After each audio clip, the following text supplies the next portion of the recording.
Hello everyone. Today we will talk about losing weight with PCOS, low carb may help insulin.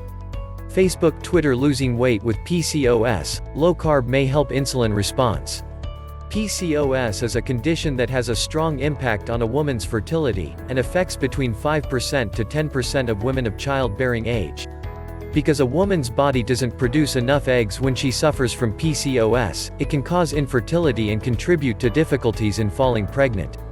Most cases of PCOS are not genetic, but they are all related to hormonal abnormalities. The reason not enough eggs are produced is because of an excess of the androgen, or male, hormones. Both men and women have androgen hormones, but men have them in much greater quantities. This hormonal imbalance means that the cysts that are a normal part of producing eggs do not grow. So a woman with PCOS has a lot of small cysts on her ovaries that do not mature to release their eggs.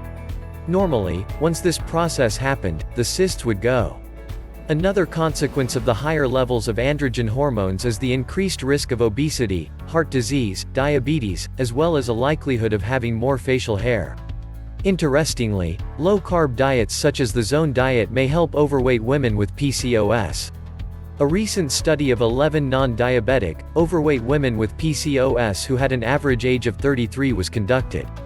The study compared a standard diet with 56% carbohydrates and 16% protein, with a lower carb diet of 43% carbohydrate and 15% protein.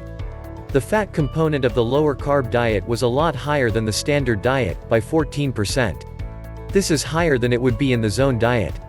The fat content of the low carb diet was almost evenly split between polyunsaturated fatty acids and monounsaturated fatty acids.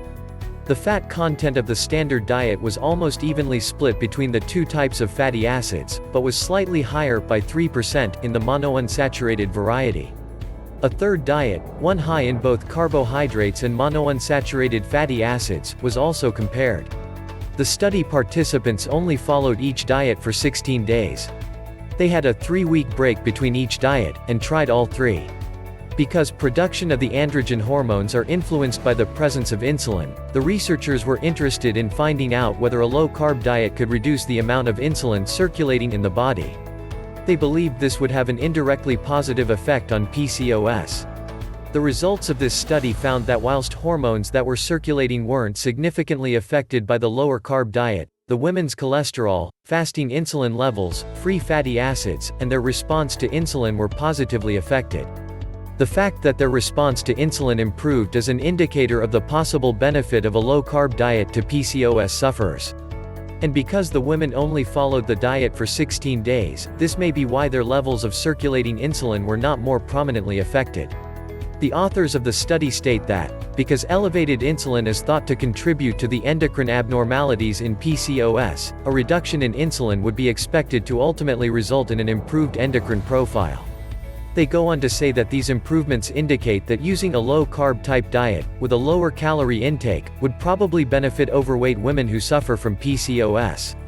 Not all low-carb diets are created equal, however. The Atkins diet has been associated with an increased risk of heart problems for some, as well as being implicated in the hospitalization of others. A 40-year-old woman was hospitalized with very high levels of acids in her blood as a result of following the Atkins diet strictly for about a month. The release of acids in the blood, called ketosis, is an indicator of the success of the Atkins diet, and is actually a result of the process of starving the body of certain nutrients beyond a threshold level. The nutrient being, of course, carbohydrates. Carbohydrates are a source of energy for the body, the only source used by the brain. But when the body is deprived of carbohydrates after the threshold level, it will use alternate methods of metabolizing energy. It uses stored fats and protein, but this is not a very biologically efficient way of producing energy for the body. So, there are a lot of acidic metabolic byproducts, called ketones. These are released into the bloodstream, to be excreted by the body. In the case of this woman, these metabolic byproducts weren't excreted fast enough and built up in her bloodstream.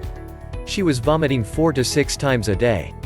This buildup of blood acids represented a dangerous situation and she was admitted to intensive care. The Atkins Foundation responded that this woman must have had abnormal metabolic or clinical issues. But given that this woman, who was obese, is in a category at which the Atkins diet is marketed, there is a real cause for concern here. With obesity, there is a greater likelihood for both general medical problems and metabolic problems. If an obese person did not have metabolic problems of one form or another, they would not be obese. Perhaps there were circumstances that were particular to this woman here, but until those potential dangers are understood more fully, this is a significant issue.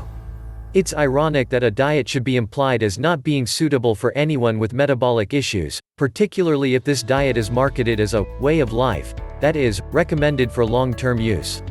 If you want to lose weight with PCOS, click on the first link in the video description. See you in the following videos. Bye.